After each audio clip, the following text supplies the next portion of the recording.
सोलापुरात पतीच्या प्रचारासाठी पत्नी मैदानात। भाजपा व महायुतीचे अधिकृत उमेदवार आमदार राम विठ्ठल सातपुते यांच्या प्रचारार्थ उत्तर प्रदेशचे मुख्यमंत्री योगी आदित्यनाथ यांची पूर्व भागातील अक्कलकोट रोडवरील कर्णिक नगर परिसरातील स्वर्गीय लिंगराज वल्ल्या मैदान येथे योगी आदित्यनाथ यांची जाहीर सभा आयोजित करण्यात आली आहे। या सभेसाठी भाजप युवा नेते तथा माजी नगरसेवक देवेंद्र खोटे यांनी शक्ती प्रदर्शन करत ढोल ताशाच्या निनादात शेकडो कार्यकर्त्यांसह भाजीपेठ येथील दाजी गणपती मंदिरापासून वल्ल्या क्रीडांगण पर्यंत शक्ती प्रदर्शन केले।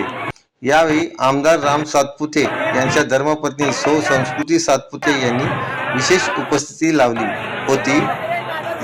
जय श्रीराम, जय जय श्रीराम, जय भवानी, जय शिवाजी, छत्रपती शिवाजी महाराज की जय च्या गजरात मोठं शक्ती प्रदर्शन यावेळी देवेंद्र खोटे यांनी केले।